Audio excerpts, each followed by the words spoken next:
Have you heard of Ed Gein, the man who used to exhume bodies from the cemetery and use the skin of corpses to make different items such as furniture? He's also the topic of Netflix's newest series, Monsters, the Ed Gein Story. This man inspired some of Hollywood's most notorious killers such as Norman Bates or Buffalo Bill or Leatherface. He was later diagnosed with schizophrenia and sent to a mental institution for the rest of his life.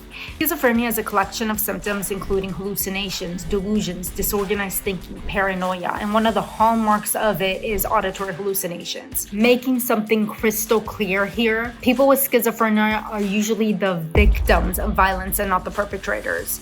I mean, think about it. How many serial killers or notorious killers do you know that have been diagnosed with schizophrenia? My point exactly. Schizophrenia affects less than 1% of the world's population, so it's a rare condition. I've treated hundreds of criminals, and those who have committed the most heinous acts, schizophrenia is not the common diagnosis among them. It's antisocial personality. There's also other factors in the Ed Gein story you have to keep in mind. He grew up in an abusive household, had an extremely strict religious mother, and on top of that lived almost in complete isolation.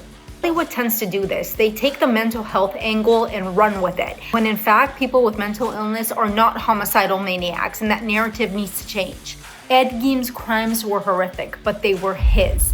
One man's darkness shouldn't define millions of people living with schizophrenia. As you watch the story, and you'll probably enjoy it because Hollywood's good at doing that, please remember this. People with schizophrenia are no more likely to be more violent than others, and there are effective treatments out there to help these people live long, successful lives.